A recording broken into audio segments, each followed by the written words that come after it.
चिंतित ना हो सका। वहां देवी लक्ष्मी के संग पार्वती भी हैं, वो संभाल लेंगे।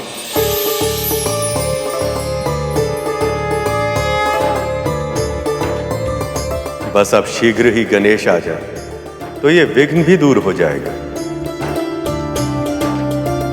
लक्ष्मी के साथ मिलन में और विलंब अब मैं नहीं सह पाऊंगा।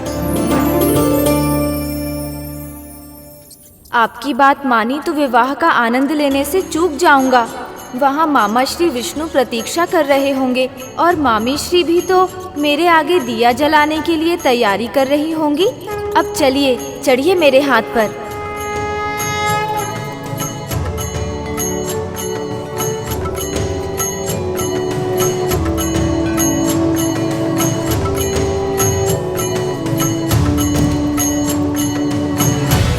यदि मैं समय पर नहीं पहुंचा तो विवाह में कोई विघ्न भी आ सकता है, पर मैं ऐसा नहीं होने दे सकता। मुझे समय पर पहुंचना ही होगा, चाहे कुछ भी क्यों ना हो जाए।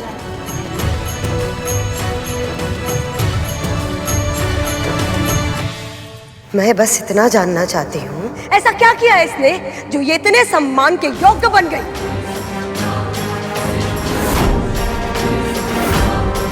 मेरे मन में भी यही प्रश्न घुमड़ रहा था। अच्छा हुआ दीदी ने पूछ लिया। कितनी संकुचित सोच है आपकी। विवाह जैसे पवित्र अवसर पर, देवी लक्ष्मी के निवास स्थान पर आप विंता को एक दासी के रूप में देख रही हैं।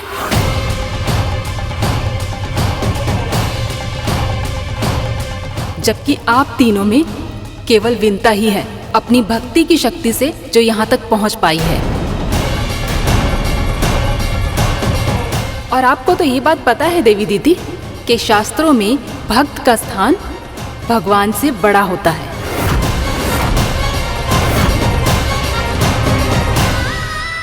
ये अपनी आस्था से यहाँ तक पहुँची हैं और इसीलिए हर विशेष सम्मान के योग्य है। चाहे जो कुछ भी हो देवी, एक दासी को मुझसे ज्यादा सम्मान देना यह अनुचित है।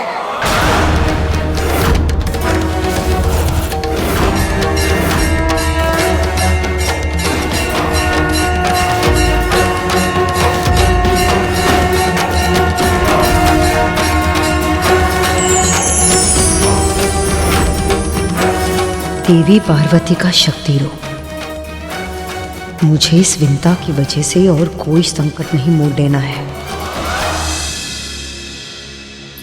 महारानी, हम सब में चाहे जो भी समस्या हो, ये अवसर हम सब की समस्याओं से कहीं अधिक बड़ा है। इसलिए हमें अपने वाद विवाद को परे रखकर इस समय केवल इस विवाह में अपना ध्यान केंद्रित करना चाहिए। सहस्रों वर्षों में एक बार आता है ऐसा अवसर। विंता सही कह रही है, ये समय वाद विवाद में पड़ने का नहीं है। ये तो विवाह की प्रसन्नता को मनाने का समय है। हर्षोल्लास के इस वातावरण में खो जाने का समय है।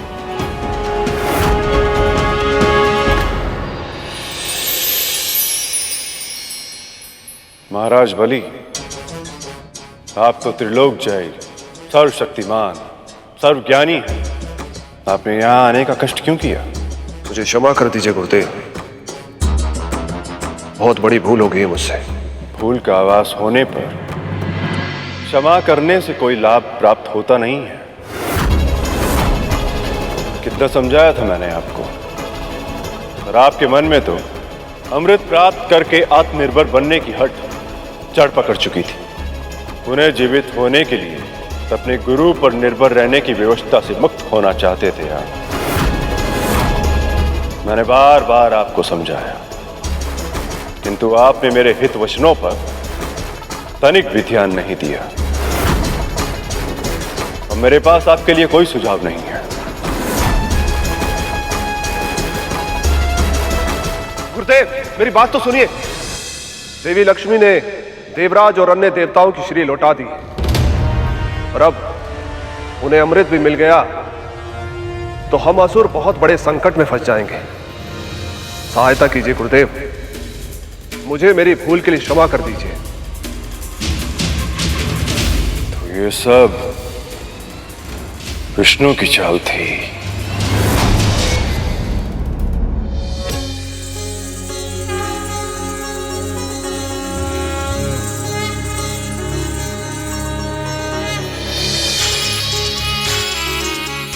ये सारे दिए कितने सुंदर हैं, रंग बिरंगी और रत्नों से जड़ित।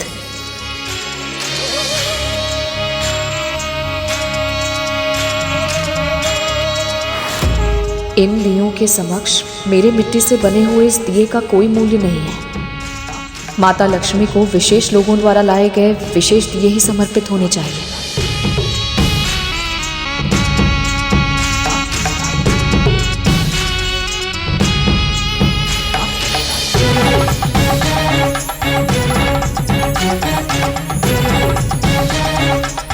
जब तक सबके दिए यहाँ नहीं होंगे, मेरे लिए दिए का चुनाव करना असंभव है। पर यहाँ तो सबके दिए पहले से ही रखे हुए हैं सखी। पर एक दिया ऐसा है जिसे यहाँ होना चाहिए पर है नहीं।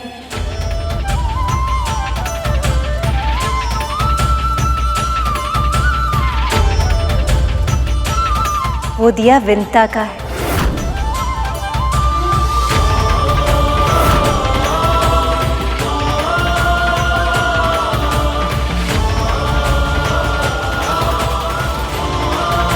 नहीं माँ, मेरा दिया इतना सुंदर नहीं है।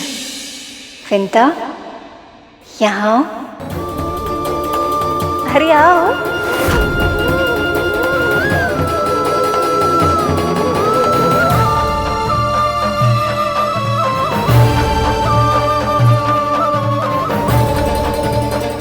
दिखाओ तो अपने आंचल में क्या छुपा रही हो।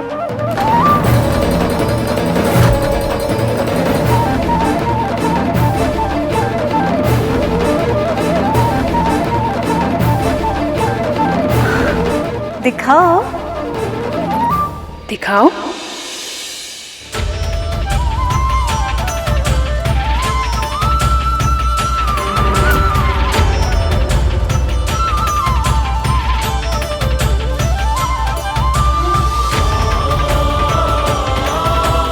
मिट्टी का हमारे स्वर्ण और मणि जड़ित दिए के सामने इसका क्या महत्व है?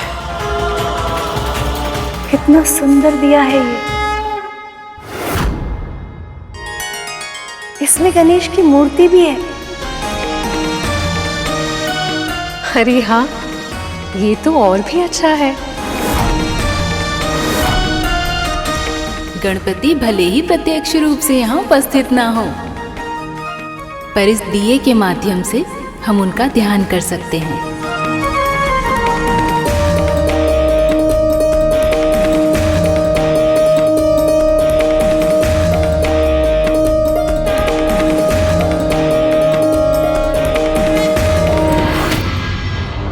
अपनी शक्ति लक्ष्मी को वापस प्राप्त करने के लिए उन्होंने आप सभी का उपयोग किया है। हाँ गुरुदेव, और अब उन दोनों के विवाह के लिए क्षीर सागर के मंथन को भी रोक दिया है। माया और छल विष्णु की कार्य पद्धति के अभिन्न अंग है। मैं जानता था और मैंने आपको चेतावनी भी दी थी, किंतु आपने अपने गुरु के ज्ञान का लाभ उठाना उचित नहीं समझा। आपने स्वयं अपने दुर्भाग्य को आमंत्रित किया है। कब होगी?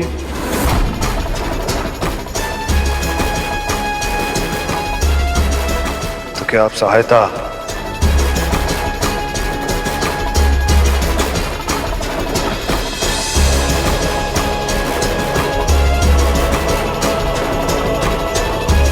गुरुदेव ने सच में हमारा साथ छोड़ दिया। अभी सनेश से कौन बचाएगा हमें?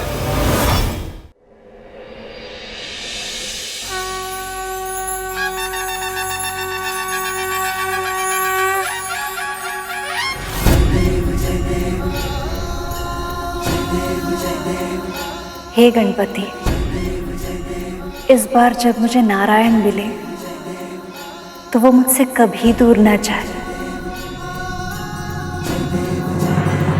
हम एक साथ सदैव सुखमय जीवन बिताएं।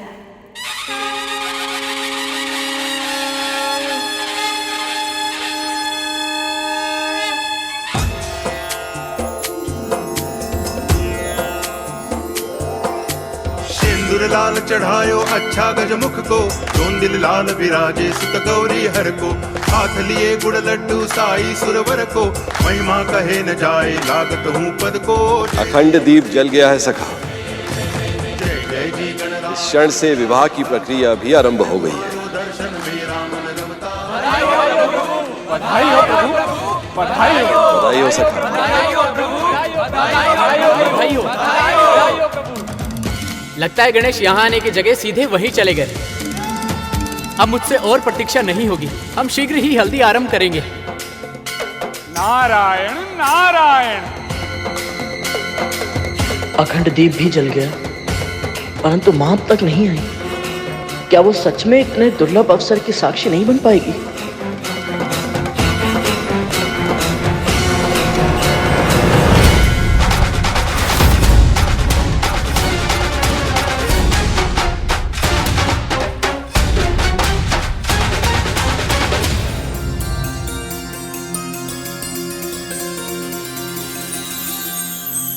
अरुण भैया,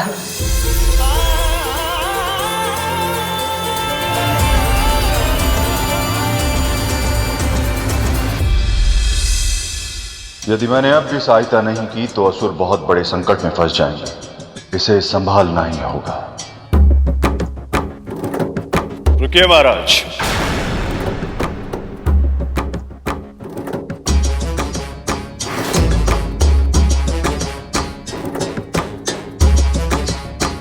शिष्य भले ही अपना कर्तव्य छोड़ दे, किंतु एक गुरु होने के नाते मैं अपना धर्म नहीं छोड़ सकता।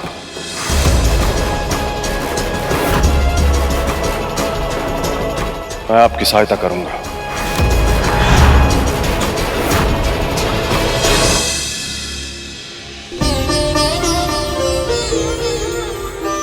गरुड़ मेरे भाई, तो जानता है आज मैं बहुत प्रसन्न हूं। अब अपने परिवार के साथ कुछ आनंद के पल बिता पाऊंगा मैं। ये कल्पना ही मेरे रोम रोम को पुलकित कर रही है गरुड़।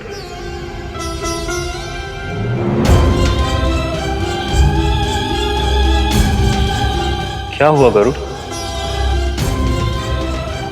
परिवार मां के बिना अधूरा है भैया, और मां नहीं आई। ये तो उससे किसने कहा?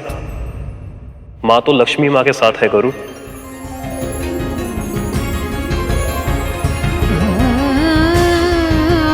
सच?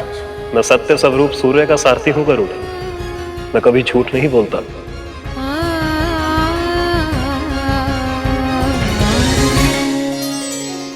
मामी श्री ने मेरे स्थान पर मेरी प्रतिमा के आगे दिया जलाकर विवाह के विधि विधान का औपचारिक आरंभ कर दिया है, पर मुझे स्वयं भी वहां शीघ्र ही पहुंचना होगा। इतने वेग से क्यों जा रहे हैं प्रभु? मुझे भय लग रहा है, कुछ करना होगा। प्रभु क्षमा कीजिएगा, पर लगता है कि आपको निमंत्रण देना केवल औपचारिकता ही थी। क्योंकि यदि सच में आपको बुलाना होता तो आपके बिना विवाह की रीतियों का आरंभ थोड़ी ना करते वो सब। अब ये तो सब जानते ही हैं प्रभु कि आपकी उपस्थिति के बिना कोई भी मंगल कार्य आरंभ तो हो सकता है, पर पूरा नहीं हो सकता। उसके बाद भी उन सब ने आपके पहुंचने की प्रतीक्षा क्यों नहीं की? हो सकता है मुहूर्त बीता जा रहा हो। प्रभु कहीं ऐसा तो नहीं कि वहाँ किसी को आपकी उपस्थिति की आवश्यकता का आभास ही ना हो रहा हो? भैया, आप नहीं जानते कि आपने ये सूचना देकर मुझे कितनी बड़ी प्रसन्नता दी है।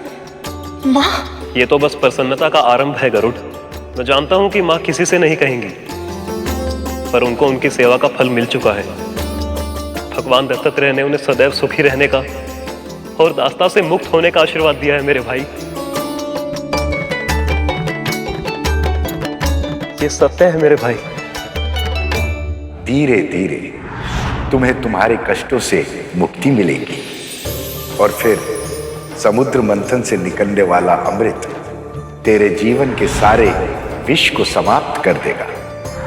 तो चल मेरे साथ भोजन भी कर ले और बाबा से भी मिल ले। बाबा?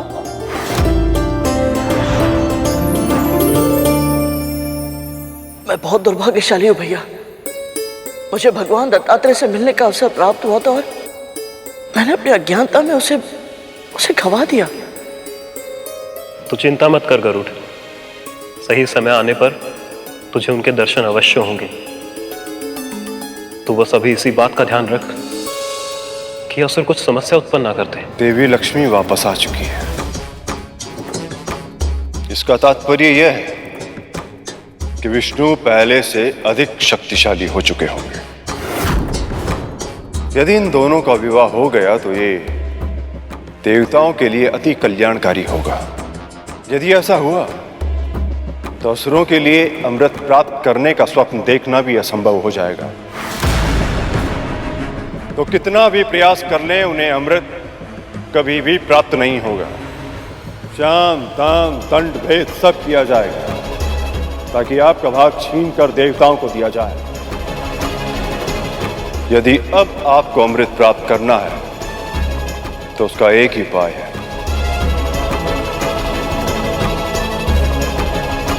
कर पाएंगे? कौन सा उपाय गुरुदेव? इस समय जब सभी का ध्यान विवाह पर केंद्रित है, आप सभी असुरों को मिलकर क्षीर सागर का मंथन करके उसमें से अमृत निकालना होगा।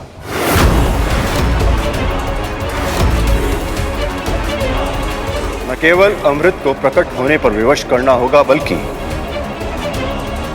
उसे चुराना होगा।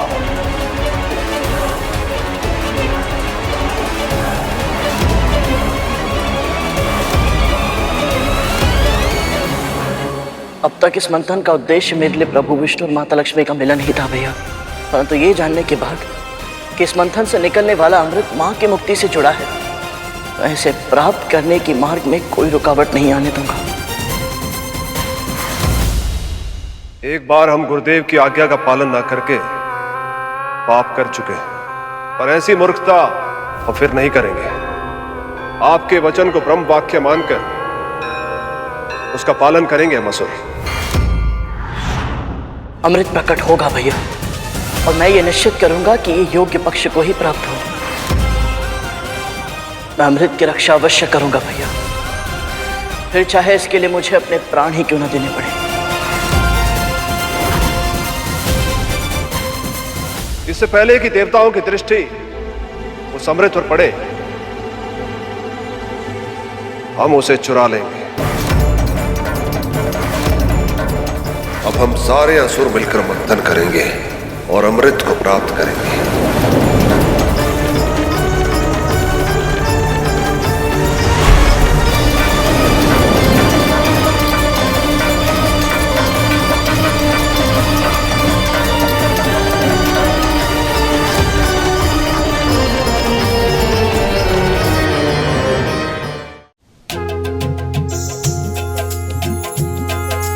उमंगों की घटा छाई, खुशियों की छटाई, हाँ उमंगों की घटा छाई, खुशियों की छटाई, शुभ घड़ी आई मंगल बेलाई, शुभ घड़ी आई मंगल बेलाई, ढोल बजी शहनाई बजी बड़ी मंगल बेला आई, ढोल बजी शहनाई बजी बड़ी मंगल बेला आई।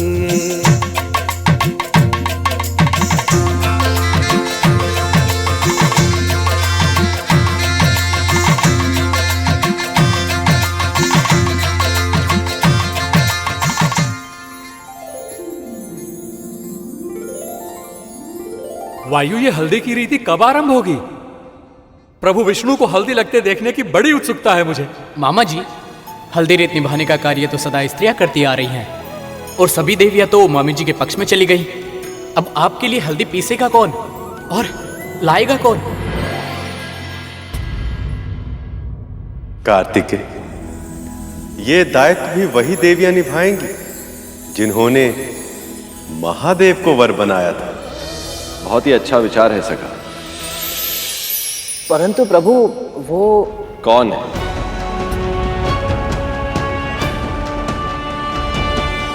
महर्षि वशिष्ठ की पत्नी देवी अरुंधति और महर्षि अत्रि की अर्धांगिनी देवी अनुसुईया। इस कार्य के लिए उन दोनों से उत्तम और कोई है ही नहीं। तो फिर विलंब किस बात का? मैं शीघ्र जाके उन्हें ले आता हूं। नारायण नारायण, उसकी आवश्यकता नहीं पड़ेगी गरुड़। सभी महान तपस्वी स्त्री पुरुष एक विशेष स्तर की सिद्धि प्राप्त करने के पश्चात इस योग्य बन जाते हैं कि यदि शुद्ध हृदय से उनका आह्वान किया जाए तो वो अपनी इच्छा अनुसार पूरी सृष्टि में कहीं भी आवागमन कर सकते हैं। हाँ, ये संभव है। आपने सत्य कहा मुनिवर। हे महाविदुषी, परम सिद्ध देवी अरुंधति, हे महान ज्ञानवान देवी अनुसूया, मैं विष्णु आप दोनों का आह्वान करता हूं। कृपया दर्शन देख के हमें कृतार्थ कर।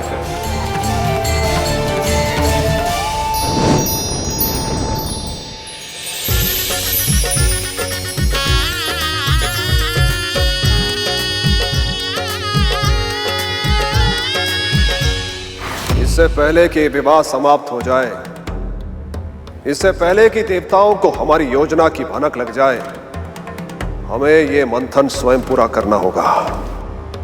और ये कैसे संभव है महाराज, जब वासुकी की एक ओर सभी देवता थे और दूसरी ओर हम सभी असुर, हम दोनों पक्षों की सम्मिलित शक्तियां मिलकर भी मंदराचल पर्वत का मंथन नहीं कर पाई थी। देवताओं के बिना केवल हम असुर ये मंथन कैसे कर पाएंगे महाराज? यह असंभव है। यदि सबको लगता है कि यह संभव है तो यह असंभव ही बन जाएगा। तुम सभी अभी तक विष्णु की माया को समझ नहीं पाए। उन्होंने जानबूझकर मंथन के कार्य को अधिक कठिन बनाकर प्रस्तुत किया ताकि तुम सबका आत्मविश्वास टूटे। तुम हतोत्साहित हो। स्वयं विचार करो, यदि यह सत्य न होता तो क्या संभव था? ये एक विशाल विराट महान पर्वत को तुम सब मिलकर भी उठा न सके।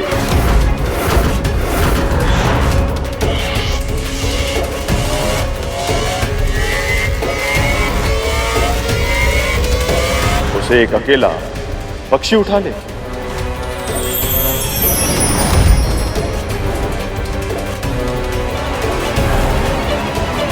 ये तर्क उचित है गुरुदेव। इसका अर्थ यह है कि विष्णु आरंभ से ही हमारे साथ छल करता आ रहा है। धन्यवाद देवी, आप दोनों का वैकुंठ में स्वागत है। विवाह की बहुत बहुत बधाई प्रभु। क्या आप दोनों देवी परंपरा की हल्दी मुझे लगाकर इस विवाह को अपना आशीर्वाद देना चाहेंगी? आपको हल्दी लगाने का अवसर हमें मिल रहा है, इससे बड़ा सौभाग्य हमारे लिए और क्या होगा प्रभु। आपने हमें ये गौरव दिया, इसीलिए आप सभी का बहुत बहुत धन्यवाद।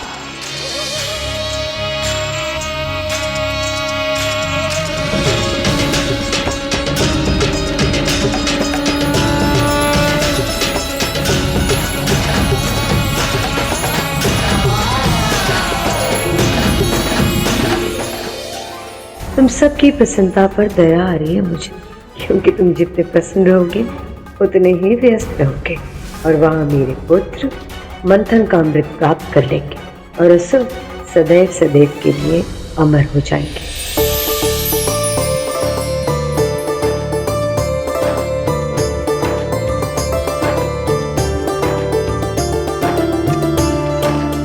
माँ, आप दोनों क्यों कष्ट कर रही हैं? मुझे आदेश दीजिए, मैं करता हूँ। विवाह की हल्दी तो माँ ही पीसती है पुत्र, शगुन होता है ये। सच में? लगता है तुमने अब तक कोई विवाह नहीं देखा। हाँ माँ, मन तो बहुत है, परंतु क्या करूं, अरुण भैया मानते ही नहीं। पर गरुड़, मुझसे बड़े तो शेषनाग भैया हैं, इसीलिए विवाह पर हमसे पहले अधिकार भी इनका है और कर्तव्य भी। क्यों शेष भैया? अरे बात तो प्रभु के हल्दी से आरंभ हुई थी, मेरे विवाह तक कहां पहुंच गए? अनूठा बंधन है ये विवाह। यदि अपने साथी से प्रेम हो तो ये बंधन मुक्त आकाश सा विशाल विस्तृत लगता है। यदि स्वामी स्वयं इस अद्भुत भावना का अनुभव करने जा रहे हो तो सेवक अधिक देर तक इससे दूर नहीं रह सकता।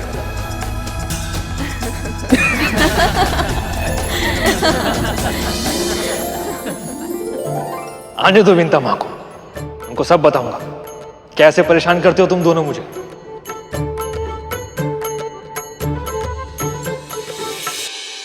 तो फिर हम क्या करें गुरुदेव? मंथन के कार्य को पूर्ण करने के लिए तन की शक्ति से अधिक मन की शक्ति की आवश्यकता है। मस्तिष्क में संदेह का दीमक व्यक्ति के बल को भीतर ही भीतर खा जाता है। इसलिए अपने मस्तिष्क में जितने भी संदेह हैं उन्हें दूर करो। अपनी इच्छा शक्ति की सीमा को इतना बढ़ाना होगा कि वो शारीरिक ऊर्जा के तौर पर बदल जाए। यदि अमृत पाने की इतनी प्रबल इच्छा है तो अपना संपूर्ण ध्यान उसी पर केंद्रित करो।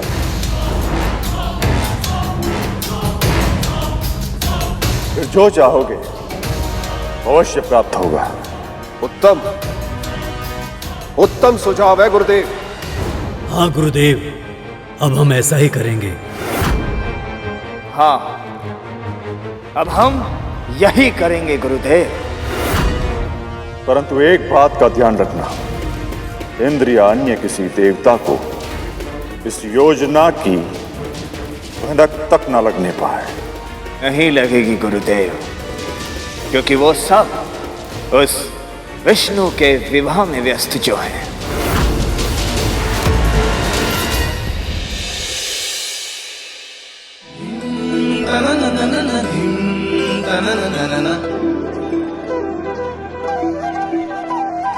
मरमरी लगाओ जी, मरमरी लगाओ,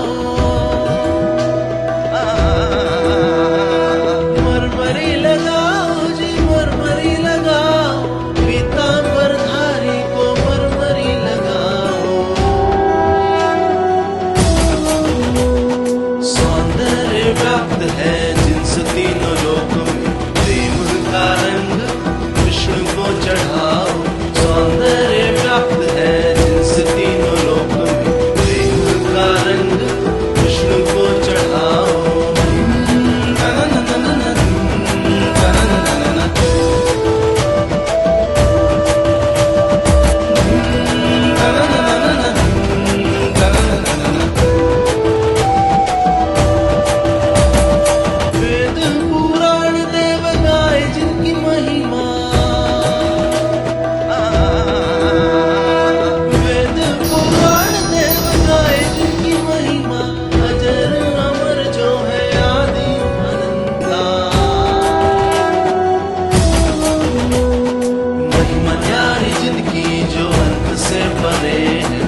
कार्तिक, आपने ये क्या कर दिया? स्वयं प्रभु से हट खेली।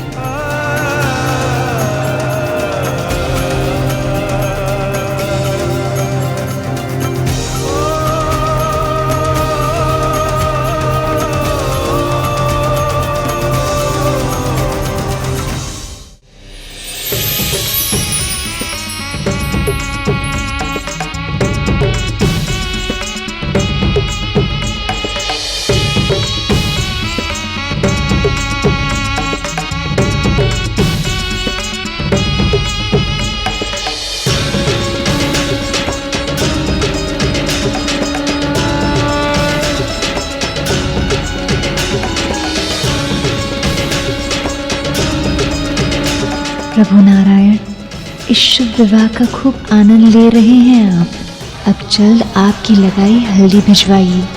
आपके रंग में रंगने के लिए उत्सुक हूँ मैं।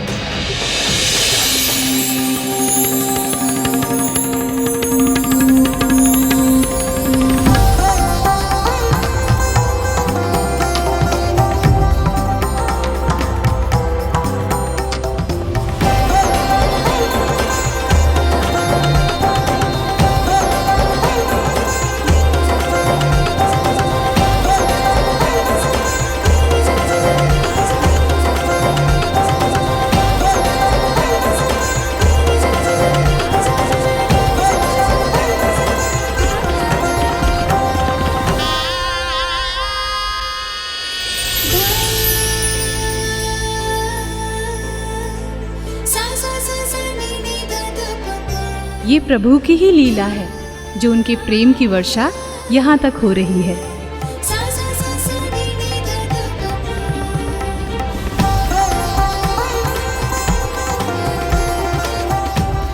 धन्यवाद हरि, इस प्रेम वर्षा के लिए। अब बस शीघ्र ये विरह का अंत हो जाए ताकि लक्ष्मी नारायण पुनः एक हो सके।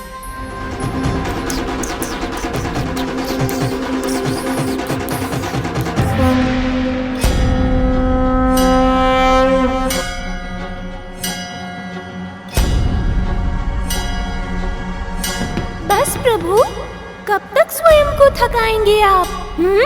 अब विश्राम कीजिए, आगे आपको मैं लेकर जाऊंगा। विलंब या विश्राम करने का समय नहीं है मूषक जी। मुझे आभास हो रहा है कि मामा श्री की हल्दी पूरी हो गई है। कहीं ऐसा ना हो कि मामी श्री की हल्दी भी मेरे बिना ही पूरी हो जाए। पर प्रभु, जब वो सब आपके बारे में नहीं सोच रहे तो आप इतनी चिंता क्यों कर रहे हैं?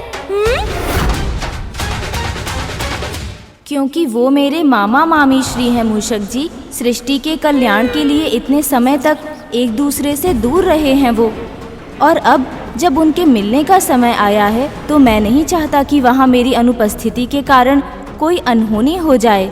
वैसे भी उन असुरों पर मुझे तनिक भी विश्वास नहीं है।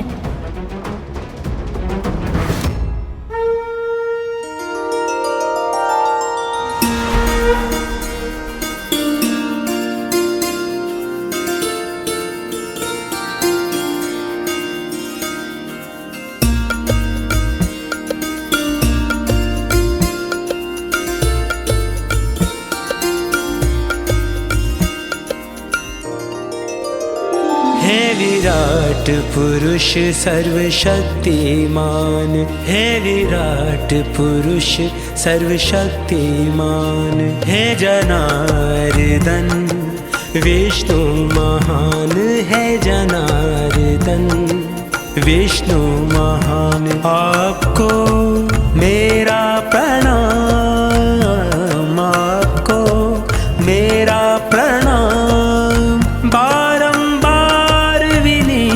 प्रणाम है। विराट पुरुष सर्वशक्तिमान है, विराट पुरुष सर्वशक्तिमान। कोई से देवी लक्ष्मी के यहाँ पहुँचा, आइए।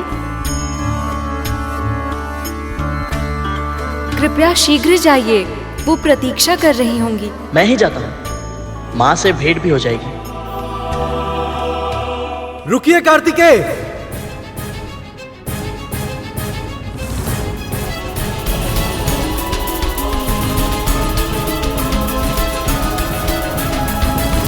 आप कैलाश से लंबी यात्रा करके आए हैं, थक गए होंगे, इसलिए इसे मैं लेकर जाऊंगा। आपकी बातों के फेर में मैं नहीं आऊंगा देवराज, इसे तो मैं ही लेकर जाऊंगा। क्षमा कीजिए, पर इस अवसर का सदुपयोग तो मैं ही करूंगा कार्तिकेय। आपको ऐसा क्यों लगता है कि इस अवसर को मैं जाने दूंगा?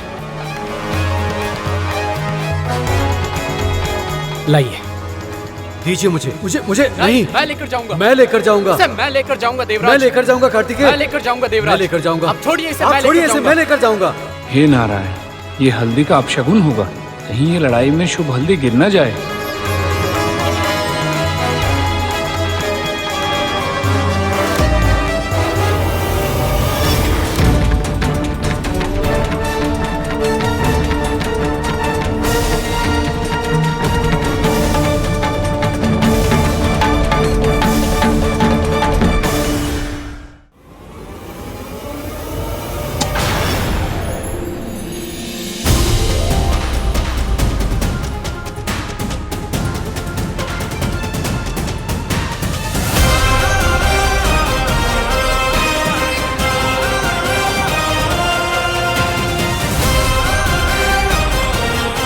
नारायण नारायण। गरुड़, इस हल्दी को तुम लेकर जाओ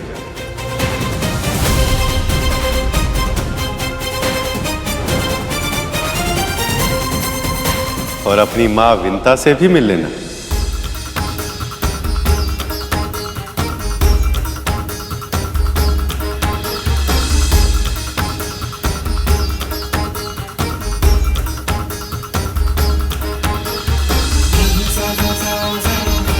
जो आज्ञा प्रभु।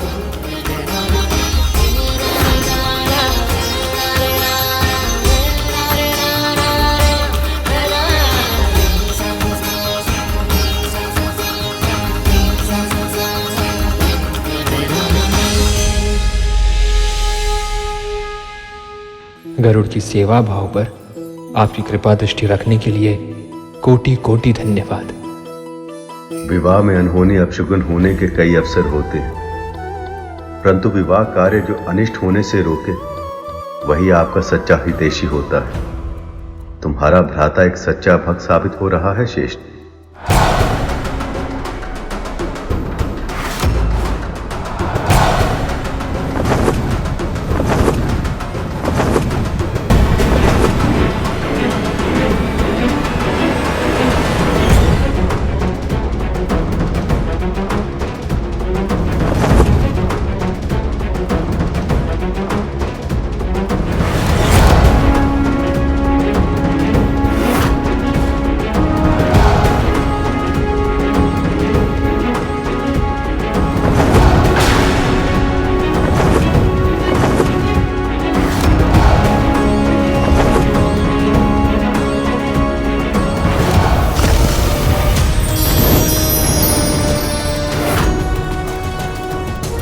कहीं गरुड़ ने हमें देख तो नहीं लिया?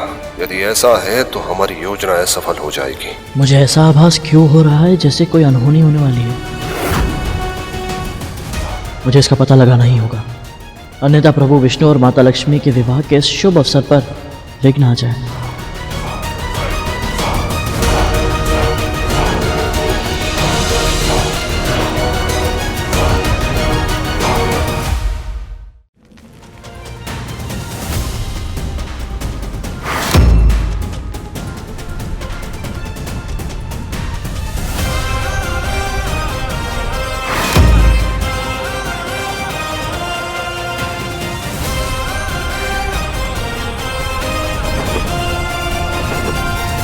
गरुड़, इसे पता नहीं चलना चाहिए कि हम मंथन की ओर अग्रसर हो रहे हैं।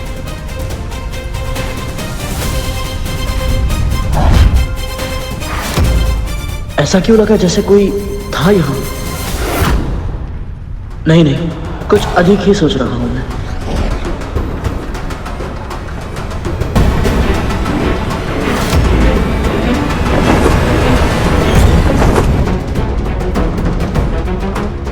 जब तक विष्णु जी की बारात लक्ष्मी के महल तक नहीं पहुंच जाती, तब तक किसी न किसी रीति के कारण किसी न किसी का आवागमन होता रहेगा।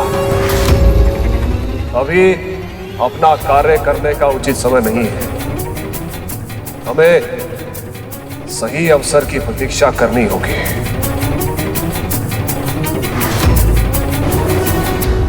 मूषक जी, शीघ्रता कीजिए, मुझे विवाह में होने वाली अटखेलियों और भोजन का आनंद उठाना है। प्रभु, आप तो बिना कारण ही इतने उत्साहित हो रहे हैं।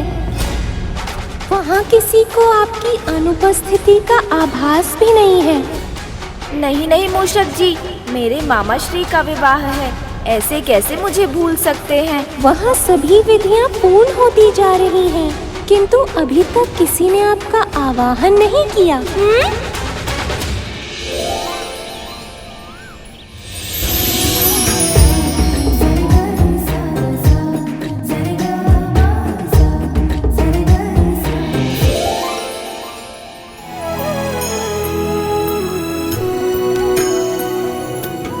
सखी है तो यहाँ,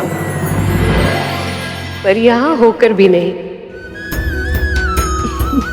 सही कहा देवी, इनका मन तो कहीं और ही है। हमें कुछ ऐसा करना चाहिए जिससे इनका वो भटकता हुआ मन यहाँ खींचा चला आए।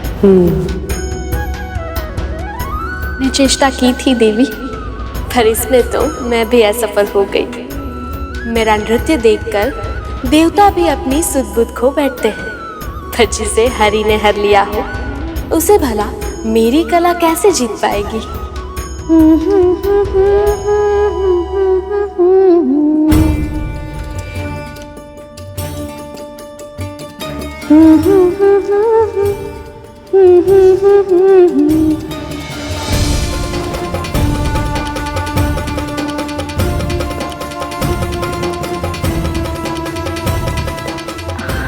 विंता, क्या हुआ?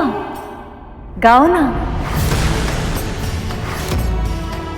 मैं कैसे गाऊं? देवी,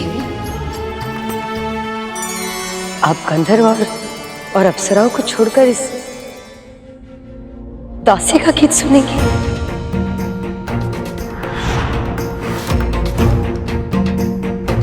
हाँ, मेरा मन तो यही है।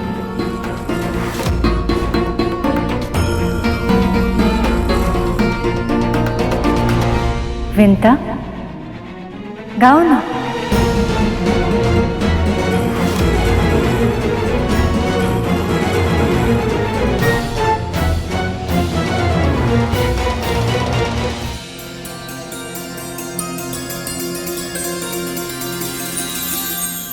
सबका ध्यान अपनी ओर केंद्रित करना। बहुत अच्छे से जानती है ये विंता।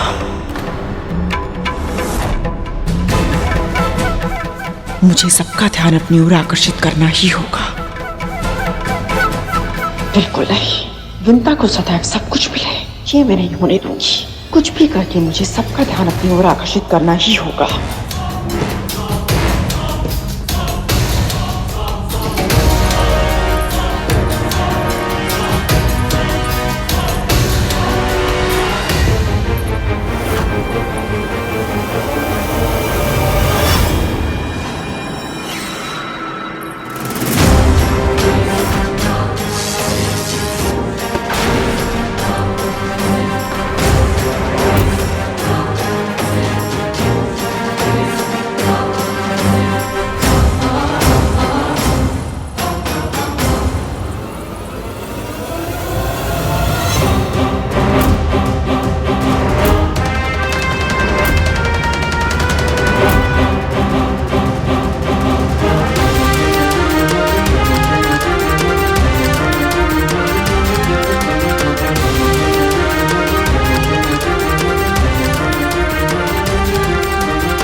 न जाने अचानक ऐसा आभास क्यों हो रहा है, जैसे गरुड़ के मेरे पास आने पर होता है।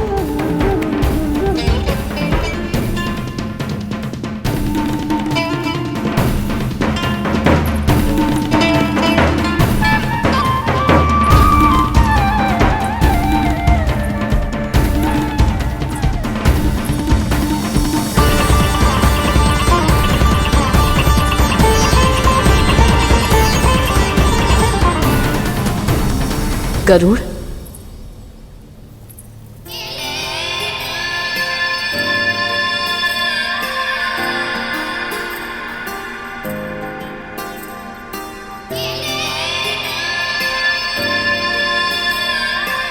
मैं भी पुत्र प्रेम में अधीर हो जाती हूँ।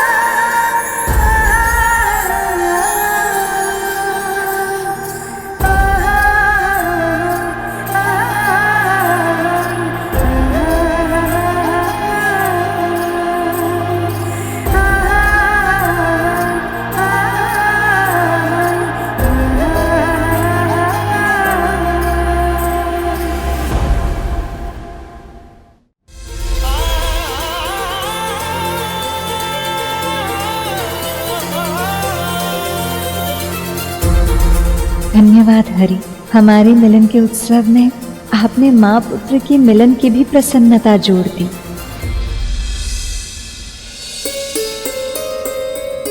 भक्तों की प्रसन्नता में ही हमारी प्रसन्नता है और गरुड़ जैसे कर्तव्यनिष्ठ भक्त की चिंता करना मेरा धर्म है।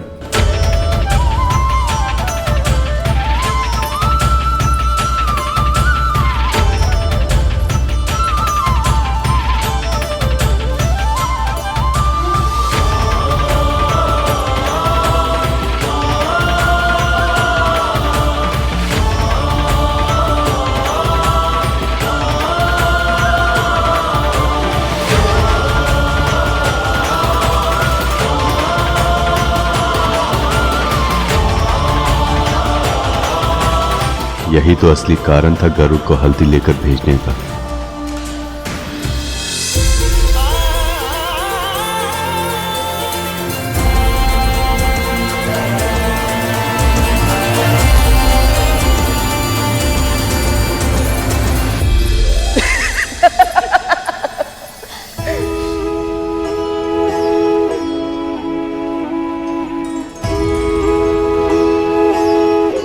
माँ, आप बहुत बदली हुई लग रही है माँ। आज से पहले मैंने आपको इतना प्रसन्न, इतना मुक्त कभी नहीं देखा। सच में माँ, पहले आपकी हंसी में भी एक झिझक हुआ करती थी, एक अनजाना सा भय सदैव आपके आसपास रहता था, परंतु आज आपके मन का उल्लास आपकी आंखों में दिखाई दे रहा है माँ। ये सब तेरे कारण हुआ है गरुड़। यदि तूने विवश नहीं किया होता तो मैं यहाँ आने की कल्पना भी नहीं कर पाती। नहीं माँ, ये आपकी पूजा, आपकी साधना का फल है। मैं इस श्रेय के योग्य नहीं। तूने क्या किया है तुझे अनुमान भी नहीं है पुत्र। तुझे पता है यहाँ सब मुझे गरुड़ की माँ कहकर पुकारते हैं। माता पिता के जीवन में जब एक क्षण आ जाए तो उससे अधिक प्रसन्नता की बात और कोई नहीं हो सकती। ये तो आपका और पिताजी का आशीर्वाद है माँ। केवल वही नहीं गरुड़, नारायण की कृपा के बिना ये सब कभी संभव नहीं हो पाता। बस बस, तुम दोनों माँ पुत्र यहाँ खड़े खड़े बातें ही करते रहोगे। प्रतीक्षा कर रही हैं देवी लक्ष्मी।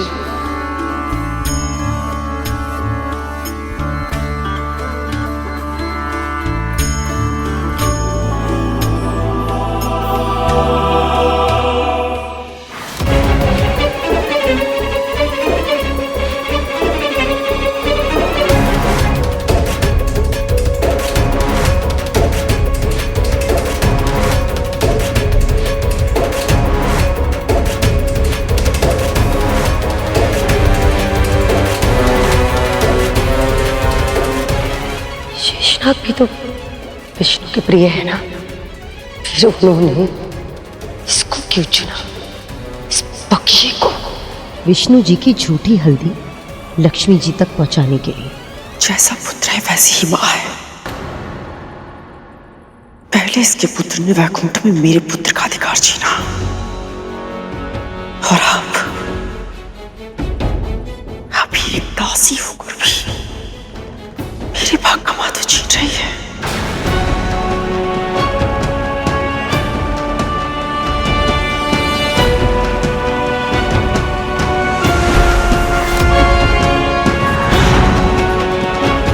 खतरू, हमारे चेहरे पे एक और दाग। इस तरह से विवाह में जाओगे तुम? जब जब विंता के बारे में कुछ बुरा बोलती हूँ, ये मेरे मुख पर चुनने कैसे आ जाते हैं? क्या आपके भीतर का रोग है देवी, जो बाहर प्रकट हो रहा है? कृपया अपने मन की शुद्धता पर ध्यान दीजिए। नारायण नारायण।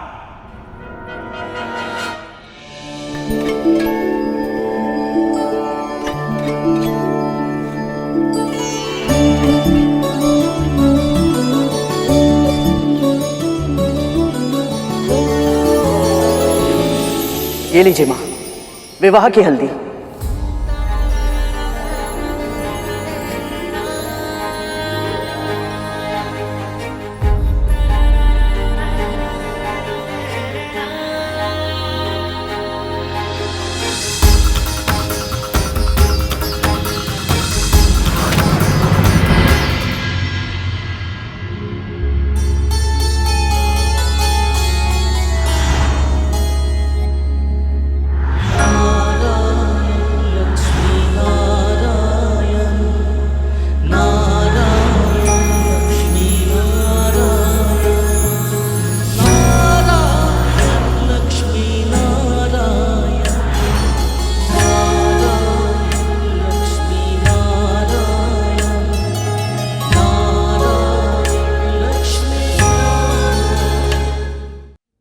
कल्पना कर रही हैं सखी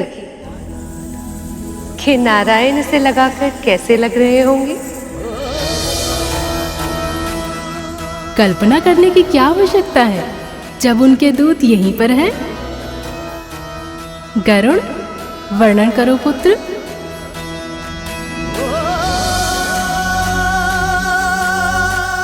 हल्दी लगने के बाद प्रभु इतने अद्भुत, इतने अनुपम लग रहे थे कि उनके इस वर रूप का वर्णन करने के लिए जिन शब्दों की आवश्यकता है वो शब्द बने ही नहीं है मां।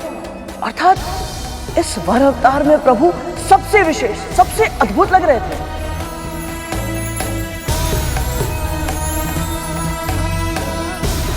तुम्हारे यहाँ आने का एक बहुत बड़ा लाभ हुआ है गरुड़। देवी लक्ष्मी के मुख पर मुस्कुराहट तो आई।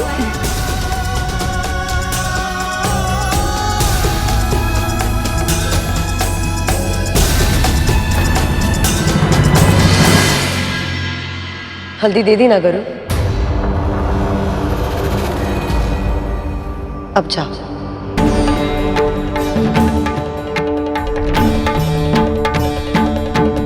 तुझ में इतनी भी समझ नहीं है कि ये स्त्रियों का उत्सव है। तू यहाँ नहीं रह सकता। परंतु महारानी, मैंने प्रभु को इस रूप में देखा है, तो मुझे माता लक्ष्मी को भी इस रूप में देखना है।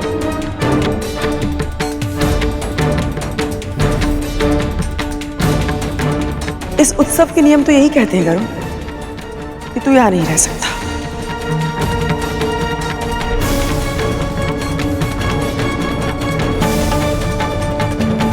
क्यों विंता,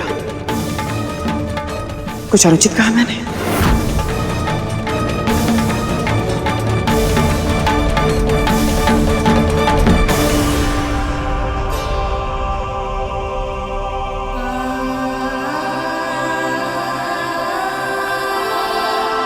गरुड़, कद्रू दीदी उचित कह रही हैं। स्त्रियों के उत्सव में पुरुषों की उपस्थिति संभव नहीं है। ना तो अपनी माँ के साथ समय बिता पाया और ना ही माता लक्ष्मी के सानिध्य का अनुभव कर पाया। ऐसे ही जाना पड़ रहा है। यहाँ केवल स्त्रियां और छोटे बालक ही उपस्थित रह सकते हैं। तो आपका अर्थ ये है माँ कि छोटे बालकों को यहाँ रहने की आज्ञा मिल सकती है? अवश्य मिल सकती है, पर तू छोटा कहाँ है? बड़ा हो गया है तू। चल जा यहाँ से। मैं जानती हूँ गरुड़, तेरा कितना मन था माता लक्ष्मी की हल्दी देखने का, किंतु विवाह के भी कुछ नियम होते हैं।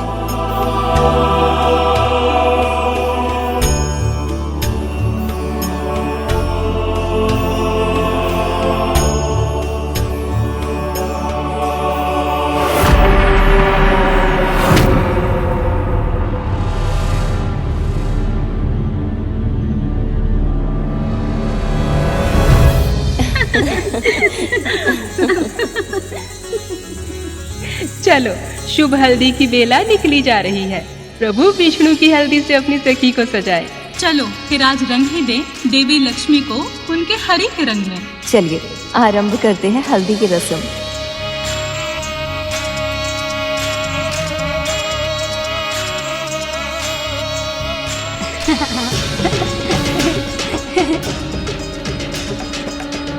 माँ,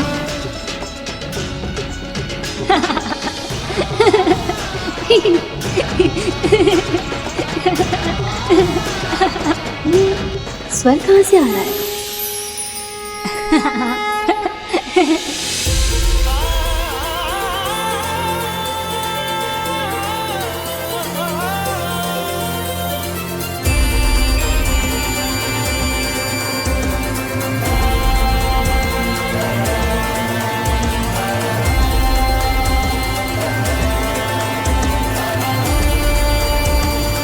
अरे गरुड़, तुम छोटे बच्चे बन गए, हाँ?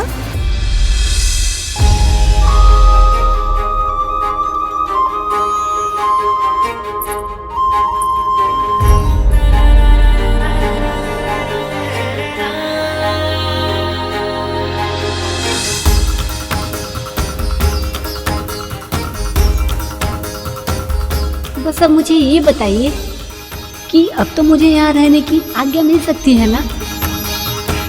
हाँ, इतने प्यारे से भोले भाले पक्षीराज को कौन रोक सकता है भला?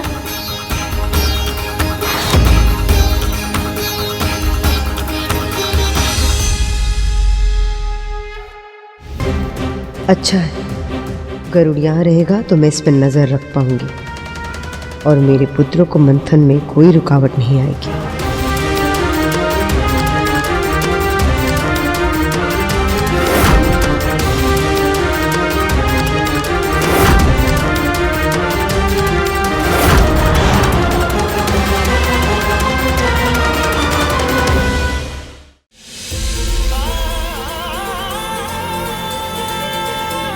अरे गरुड़, तुम छोटे बच्चे बन गए, हाँ?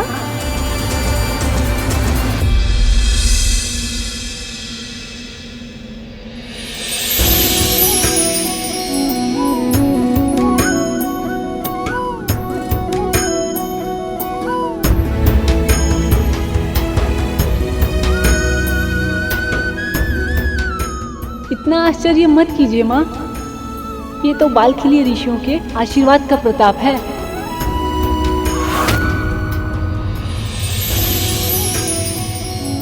बस अब मुझे ये बताइए कि अब तो मुझे यहाँ रहने की आज्ञा मिल सकती है ना? हाँ, इतने प्यारे से भोले भाले नन्हे पक्षीराज को कौन रोक सकता है भला?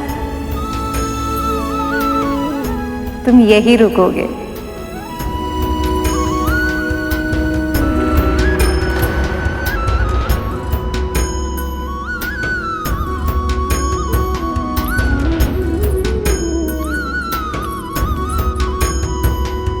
माँ, हल्दी क्यों लगाते हैं?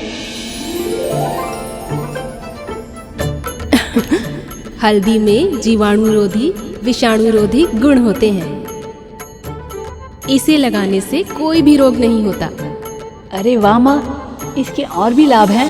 हाँ, इससे रूप और अधिक निखरता है। पर माँ, प्रभु नारायण और माँ लक्ष्मी तो पहले से ही अजर अमर हैं और सुंदरता की परिभाषा तो स्वयं माँ लक्ष्मी है। तो फिर इन दोनों को हल्दी की क्या आवश्यकता?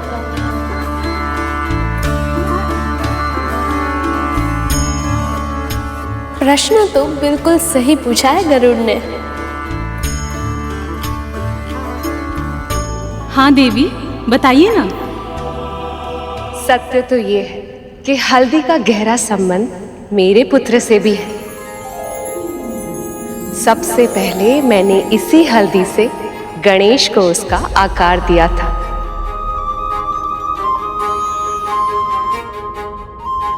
तब जाके गणेश को उसका साक्षात रूप मिला।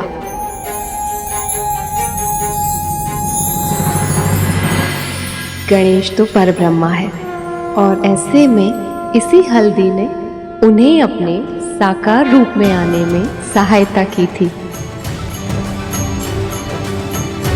संसार की सबसे शुद्ध, सबसे पवित्र जड़ी बूटियों में से एक है। इसके अगणित गुण हैं जो किसी भी व्यक्ति को स्वस्थ, दीर्घायु और रोग मुक्त बना सकते हैं। संसार के जनजीवन कल्याण के लिए इसका प्रचार प्रसार बहुत आवश्यक था और इसीलिए विवाह से पहले हल्दी की ये प्यारी सी रीति बना दी गई जिससे सबको लाभ हो।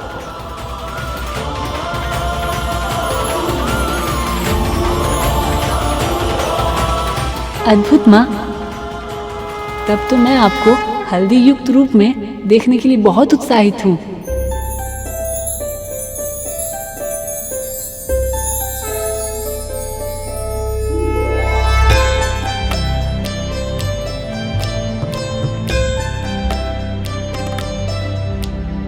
सुमनत वंदित सुंदरी माधवी चंद्र सहोदरी है ममाए, मुनिगण वंदित मोक्ष प्रदायनी मंजुल भाषिणी वेदनुते, पंकज वासिनी देव सुपूजित सद्गुण वर्षिणी।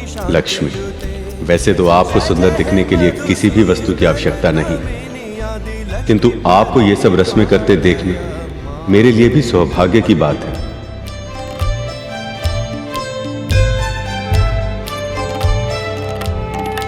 ऐकली कल्मष नाशिनी कामिनी वैदिक रूपिणी वेदमाए, क्षीर समुद्भव मंगल रूपिणी मंत्र निवासिनी मंत्र नुते, मंगलदायी। लक्ष्मी, आपको बधु रूप में देखकर आपसे पुनः विवाह करने के लिए मैं और भी आतुर हूँ। भार्गवी मंत्र स्वरूपिणी मंत्रमय, सुरगण पूजित शीघ्र फल प्रद ज्ञान विकासिनी शास्त्र ने। जब भी कोई स्त्री हल्दी और विवाह की सारी रस्में निभाएगी, उसमें सारा समाज आपकी छवि देखेगी और वो घर की लक्ष्मी कहलाएगी।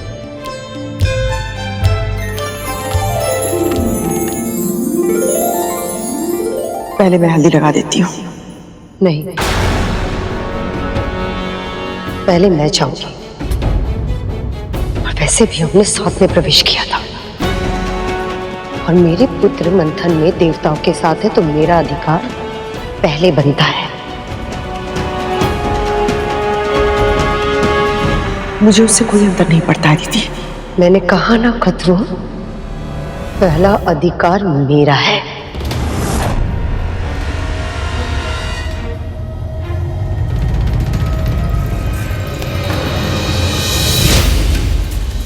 चलिए माँ, लक्ष्मी माँ को हल्दी लगाइए।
एक सच्चे हृदय वाले भक्त की अनुपस्थिति में ये हल्दी की रस्म भी अधूरी रह जाती।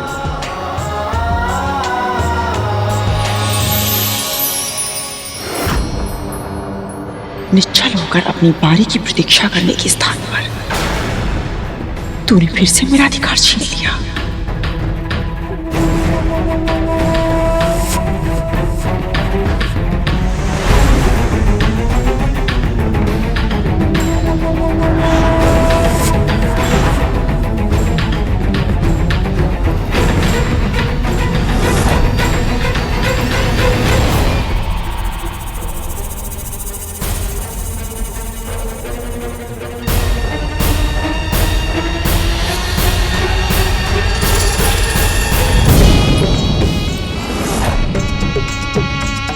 हल्दी खत्म। फिर से इस तासे ने भोलेपन का नाटक करके मेरा अपमान करवाया।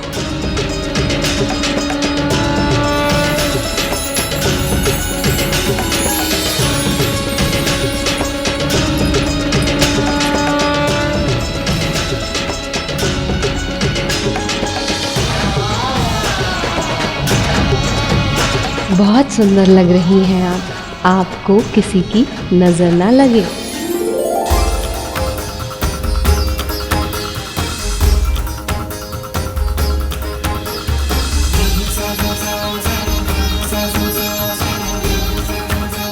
हम दोनों का रंग तो एक हो गया है लक्ष्मी। अब बस उस समय की प्रतीक्षा है जब हम फिर से एक हो जाएंगे। उसी क्षण की प्रतीक्षा तो मैं भी कर रही हूँ प्रभु।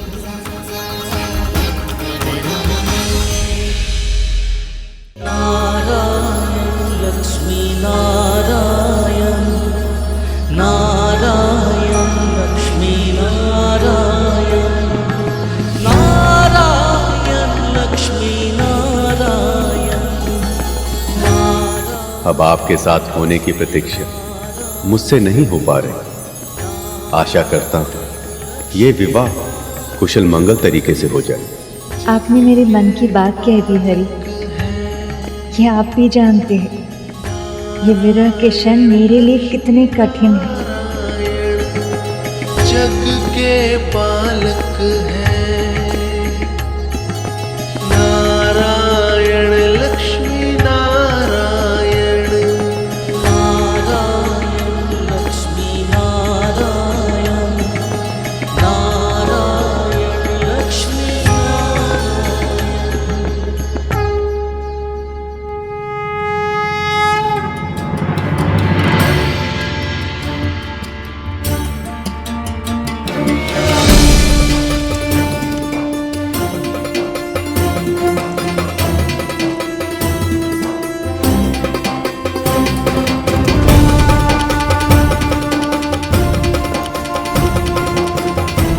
पिताजी क्या हुआ? कुछ नहीं पुत्री, सब ठीक है। विवाह की सारी तैयारियां हो चुकी है, बस अब शीघ्र ही। पिताजी बताइए ना क्या हुआ? हर एक पिता की तरह अपनी पुत्री के हाथ पीले करना मेरा भी स्वप्न था, पर जब आज आपके हाथ पीले होते देखा तो ऐसा लगा जैसे मेरे हृदय का एक भाग शीघ्र ही टूटकर बहुत दूर जाने वाला है। जब पुत्री बड़ी हो जाती है तो मां उसकी सखी बन जाती है, पर न जाने क्यों पिता और पुत्री के बीच संवाद कम पड़ने लगते हैं, शब्द कम पड़ जाते हैं। पुत्री, एक पिता बहुत कुछ कहना चाहता है अपनी पुत्री से, लेकिन कह ही नहीं पाता, और विवाह के इन भावुक पलों में सभी भावनाएं आंसू भर करके बह जाती हैं।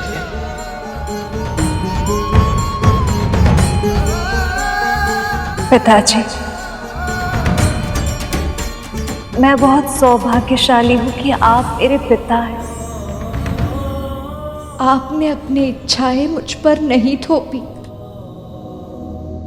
मेरे मन को समझा, मेरी इच्छाओं को समझने का प्रयास किया और मुझे अपना चुनाव स्वयं करने के योग्य बनाए। आप लोग ऐसे भावुक होकर आंखों से जलधारा ही बहाते रहेंगे या इस बालक को कुछ खाने को भी देंगे? भूख लग रही है मुझे।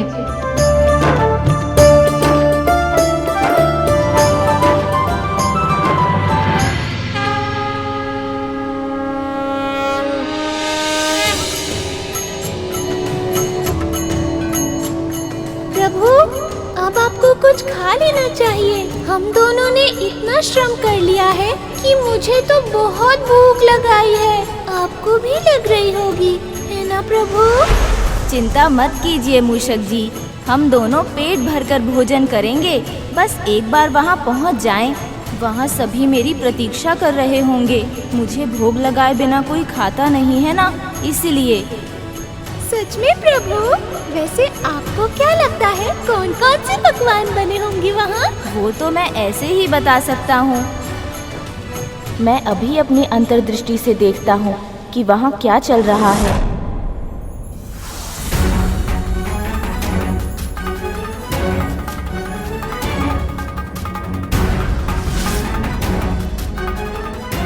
बहुत स्वादिष्ट भोजन है। और ये मोदक तो गणेश जी को बहुत प्रिय है ना? ये क्या? उसे तो सभी पकवान बहुत प्रिय हैं। अभी यहाँ होता तो बहुत चाव से खाता वो। किंतु देखिए ना, विलंब होने के कारण इन सब का आनंद उठाने से चूक गए हैं प्रभु गणपति।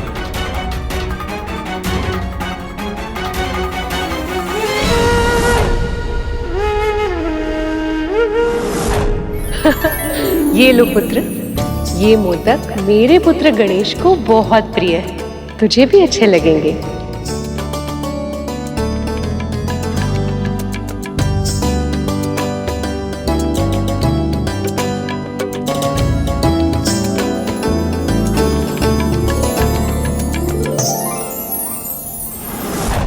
बिना मुझे भोग लगाए ही उन लोगों ने भोजन करना आरंभ कर दिया। किसी को मेरा ध्यान भी नहीं आया।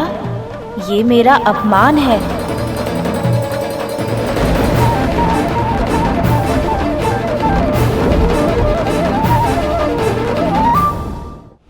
क्या हुआ प्रभु? भोग के लिए भी आपकी प्रतीक्षा नहीं की? तो क्या वो सब आपको सच में भूल गए? ऐसा नहीं होना चाहिए था मूषक जी। पिताश्री, विष्णु मामा श्री, ब्रह्मदेव सभी ने स्वयं मुझे परब्रह्म की संज्ञा दी थी। उन्होंने ही ये नियम बनाया था कि हर आयोजन में सबसे पहले मेरी पूजा की जाएगी। और अब वो सब स्वयं ही ये नियम भूल गए। कारण चाहे जो भी रहा हो, पर कर्तव्य से बंधे होने के कारण मैं इस नियम का पालन करने के लिए विवश हूँ। मैं नहीं चाहता था कि इस विवाह में कोई भी विघ्न आए, पर जहाँ गणेश उपस्थित ना हो वहाँ विघ्न का आना तो निश्चित है। अब इस विवाह में आने वाले विघ्न के प्रकोप को उन्हें स्वयं ही संभालना होगा।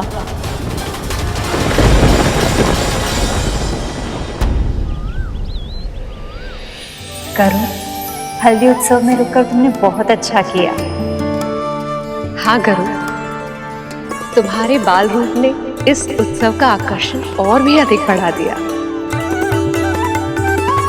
मैंने कुछ नहीं किया है माँ, तो माता लक्ष्मी ने मुझे इस रूप में दर्शन देकर मुझ पर कृपा की है। परंतु अब मैं इन्हें वधु रूप में देखने की प्रतीक्षा नहीं कर पा रहा हूँ। देखा सखी, विवाह की प्रतीक्षा में जब दूत ही इतना उतावला हो रहा है तो उसके प्रभु कितने छटपटा रहे होंगे। ये कल्पना सहज ही की जा सकती है। मुझे भी उतनी ही प्रतीक्षा है जितनी मेरे हरि को है।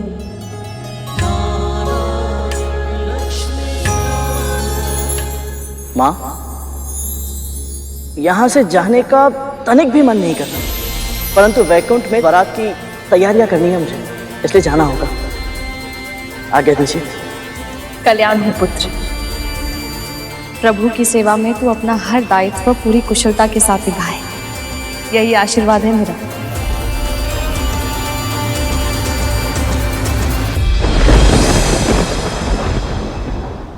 आना भी चाहिए प्रभु, विघ्न तो आना ही चाहिए। मैं तो कहता हूँ हम इसी क्षण कैलाश वापस चलते हैं।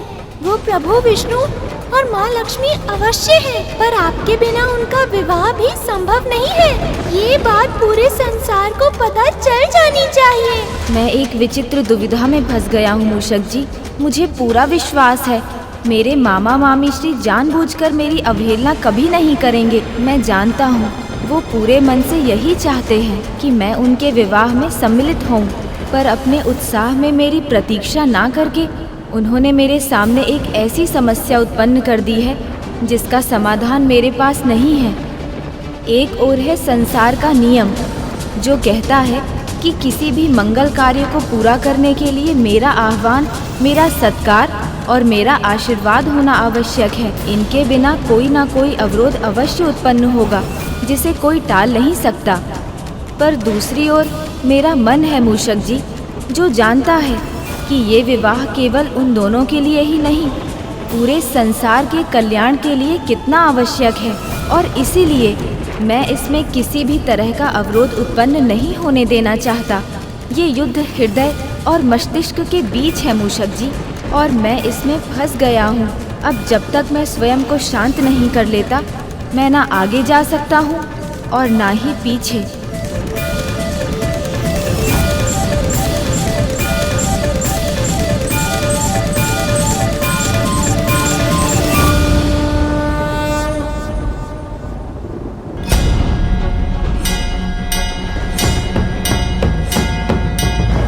प्रभु तो स्वयं को शांत करने के लिए समाधि में बैठ गए, पर मैं अपने प्रभु का इतना घोर अपमान देखकर स्वयं को शांत कैसे करूं?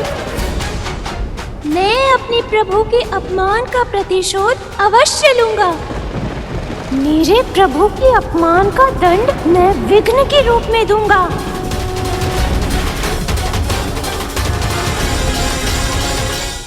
अभी मैं वैकुंठ के लिए निकलता हूँ माँ। ये लो पुत्र, सबके लिए मिठाई।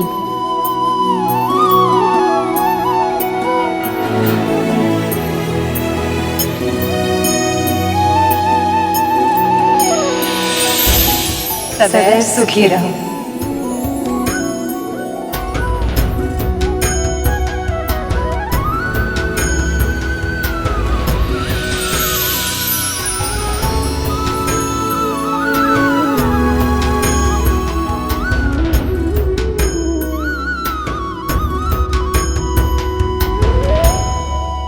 यदि वृंदा और उसके पुत्र को प्रभु विष्णु और माँ लक्ष्मी से ऐसे ही महत्व मिलता रहा तो वो दिन दूर नहीं जिस दिन सब भूल चुके होंगे कि दासी कौन है और स्वामिनी कौन है।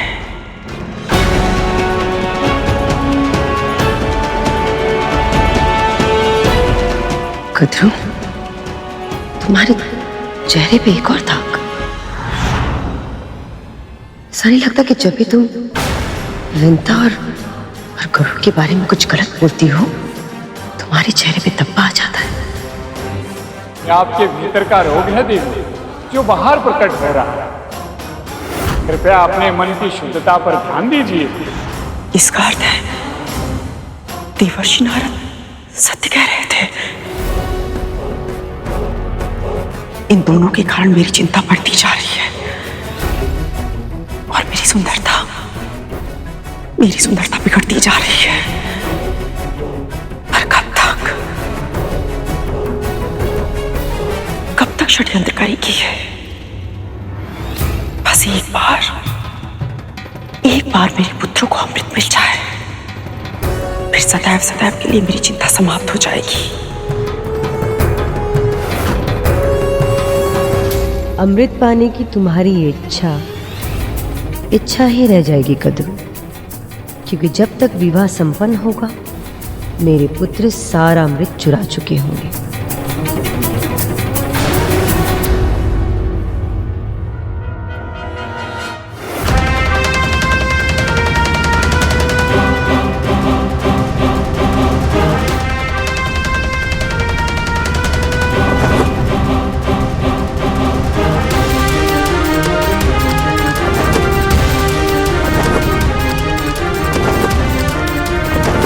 लगता है गरुड़ अब वैकुंठ लौट रहा है, कहीं वो अब हमें देख न ले।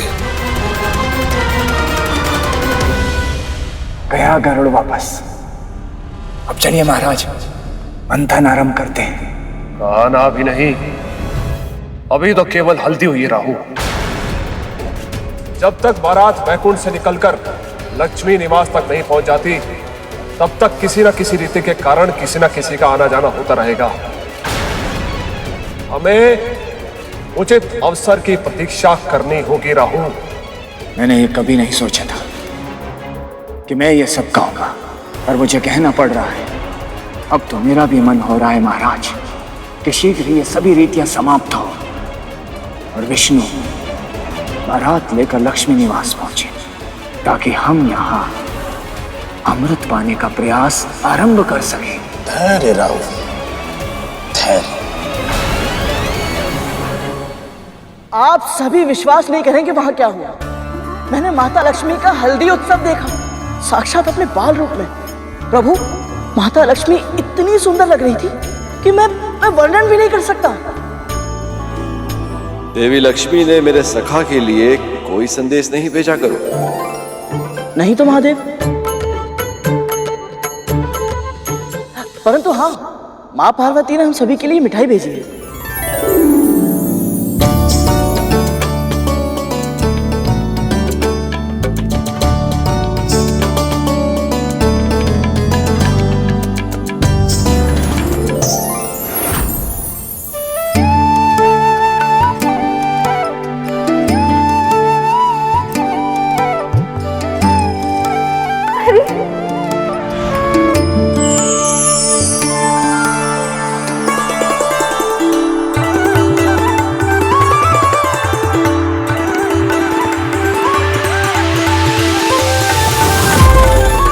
क्या हुआ प्रभु?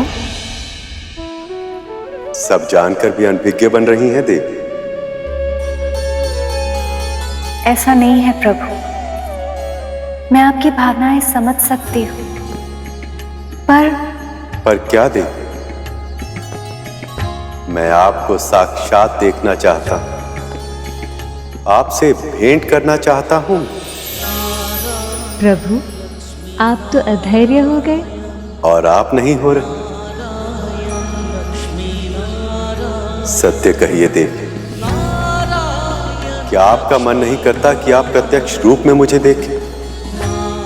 मेरे मन में उठती भावना तरंगों का अपने हृदय सागर में अनुभव कर, विरह के वर्षों का कष्ट साझा कर, भविष्य सुख की आशा का संबल दे।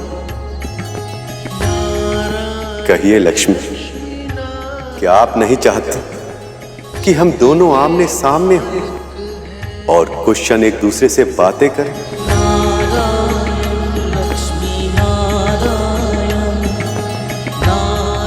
पर प्रभु, ये कैसे संभव है? आप चाहें तो असंभव भी संभव हो सकता है देवी। कैसे प्रभु? हल्दी लग चुकी है, अब कोई भी मुझे आपसे मिलने की अनुमति नहीं देगा। देवी पार्वती और अन्य सखी हमेशा मेरे साथ रहती है। दिन रात आठों पहर में पहरे में रहती हूँ। और यदि ये पहरा तोड़कर मैं आपसे भेंट करने आऊं तो?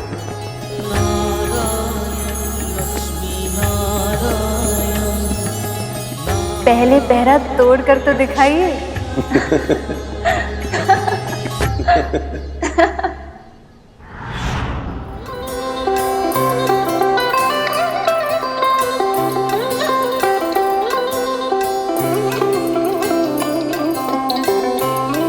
मैं आपके मन की व्यथा समझ सकता हूं सखा। आपका शरीर तो यही है, पर मन कहीं और ही है।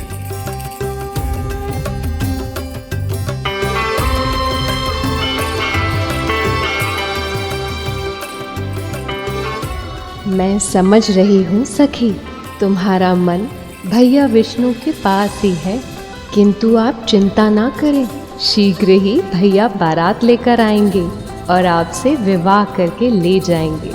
फिर जी भर के निहारते रहिएगा उन्हें।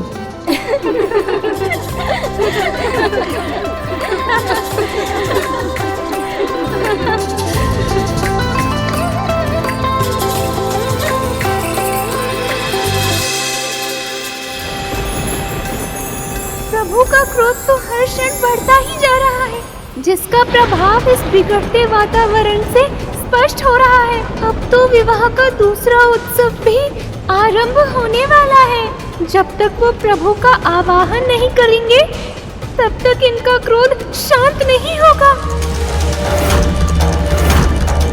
नहीं, वो सब मेरे प्रभु को भूलकर उत्सव मनाए, मेरे प्रभु का अपमान करे, मैं ऐसा नहीं होने दूंगा।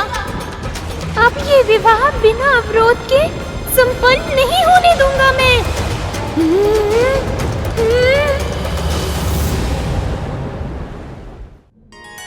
लक्ष्मी ने चुनौती दी है मुझे कि यदि मैं पहरा तोड़कर उनसे भेंट कर पाऊं तो करके दिखाऊं।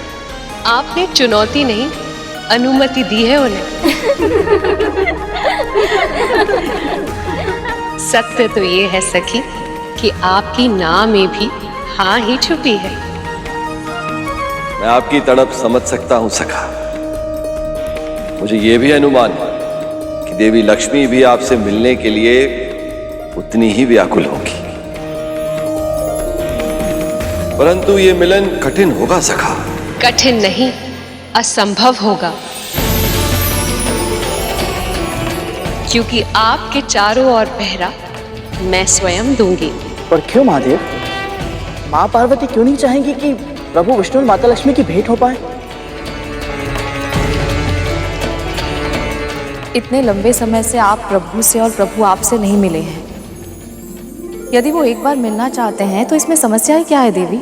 समस्या ये है कि जब मेरा और पार्वती का विवाह हुआ था तो मेरी भी इच्छा हुई थी देवी पार्वती से इसी प्रकार भेंट करने की, पर तब ऐसे ही सखी ने हमारे चारों ओर पहरा दिया था और इस कार्य में उनका साथ दिया था भैया विष्णु ने। अपने प्रिय से भेंट करने के लिए मैंने अद्भुत योजना रची थी और मेरे इसी अतिरिक्त प्रयास ने हमारे मिलन के क्षण को और भी अधिक विशेष बना दिया था। जो सहज मिल जाए उसका मूल्य समझ नहीं आता। अब चुनौती दी है तो उसे कठिन बनाना तो होगा। चाहे कितना भी कठिन क्यों ना हो, मैं ये चुनौती अवश्य पूर्ण करूंगा। मुझे स्वीकार है सखी।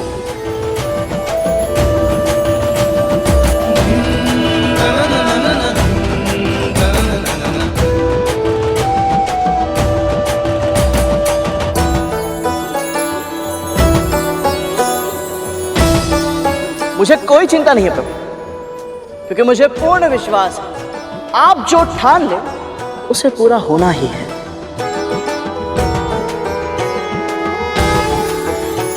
हाँ प्रभु, गरुड़ सही कह रहा है। आप अपने निश्चय में अवश्य सफल होंगे प्रभु।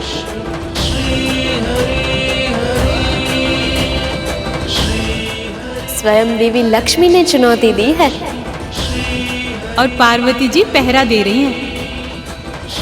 ऐसे में कैसे पूरी हो पाएगी ये चुनौती?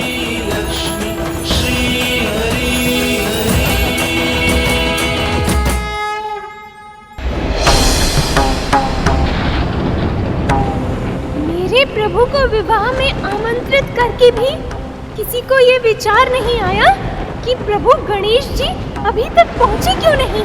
ये घोर अन्याय है। त्रिदेव ने स्वयं प्रथम पूज्य का आशीर्वाद दिया था मेरे प्रभु को और उन्हें ही भूल गए। किंतु न्याय मैं करूंगा। इस विवाह में विघ्न डालकर अब संसार देखेगा प्रभु गणेश जी के छोटे मूषक का बड़ा पराक्रम। मैं किसी की मंशा को सफल नहीं होने दूंगा। मैं अपने प्रभु को साक्षी मानकर प्रण लेता हूँ कि अब ये विवाह नहीं होगा। मैं अपने प्रभु के अपमान का प्रतिशोध लूंगा।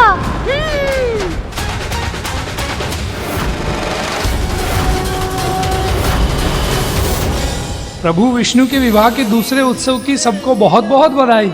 नारायण नारायण।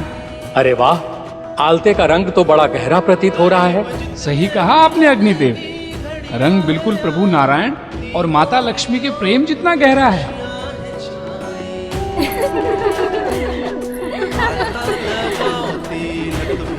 माँ, ये मेहंदी को छूकर आशीर्वाद दें ताकि हम भी इसे लगाकर सौभाग्य प्राप्त कर सकें। लक्ष्मी से मिलन को हरि को सजाओ।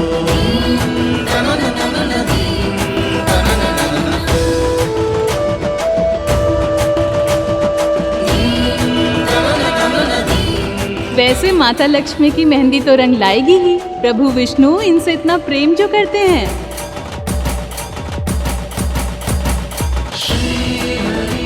किंतु क्या इतना प्रेम करते हैं कि चुनौती जीत पाए?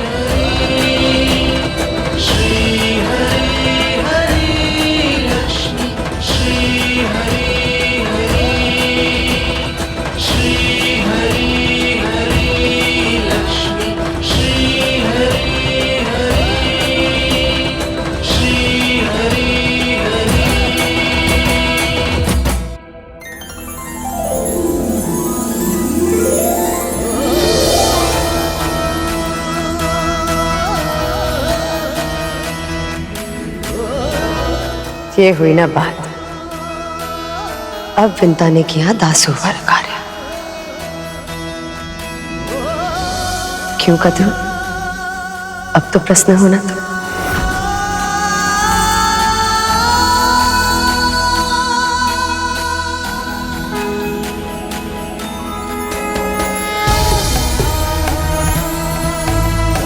इन हाथों की रेखाएं सज गई आज।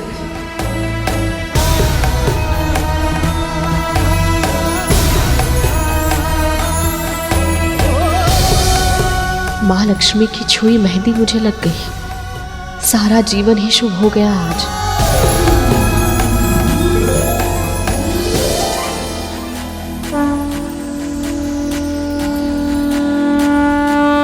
ऐसे कतरू, मैं सोच रही थी कि तुम ऐसा धब्बों वाला मुख लेकर विवाह में कैसे सम्मिलित होगी। अच्छा नहीं लगेगा ना?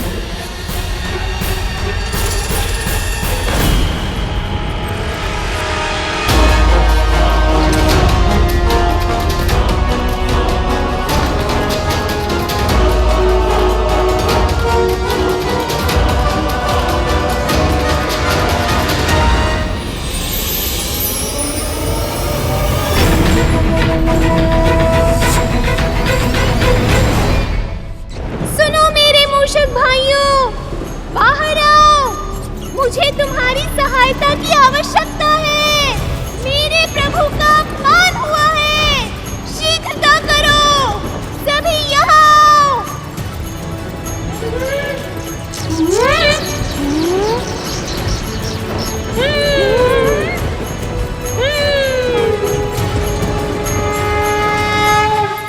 पुत्री, विवाह का जोड़ा पहनने से पहले आपको सभी शुभ वस्तुओं के साथ मंदिर जाकर देवी माँ की पूजा करनी चाहिए।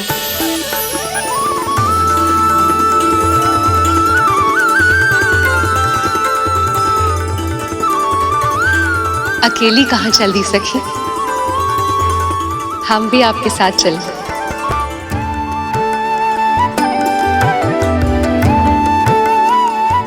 हम भी चलें?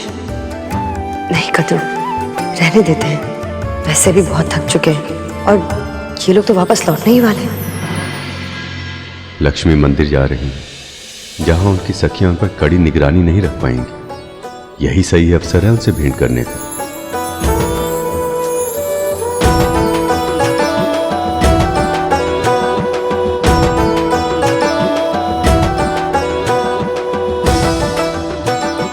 माँ लक्ष्मी, अब तो आप ही कोई मार्ग सजाइए। कुछ भी कीजिए, परंतु एक बार प्रभु से भेंट कर लीजिए। मन तो मेरा भी बहुत है, पर मैं चाह कर भी स्वयं कुछ नहीं कर सकती। देवी लक्ष्मी के दर्शन का सौभाग्य तो प्राप्त हो गया प्रभु। अब आप दर्शन देकर मेरा जीवन धन्य कर दीजिए। कुछ ऐसा कीजिए कि आप माता लक्ष्मी से भी मिले और किसी को दिखाई भी ना दें, ताकि आप चुनौती भी जीत जाएं और माता लक्ष्मी की आपसे भेंट करने की इच्छा भी पूर्ण हो जाए। सदा से भगवान भक्तों की समस्या का समाधान करते आए, आज एक भक्त ने भगवान की समस्या का समाधान कर दिया। अब तो देवी के मंदिर में ही भेंट होगी लक्ष्मी।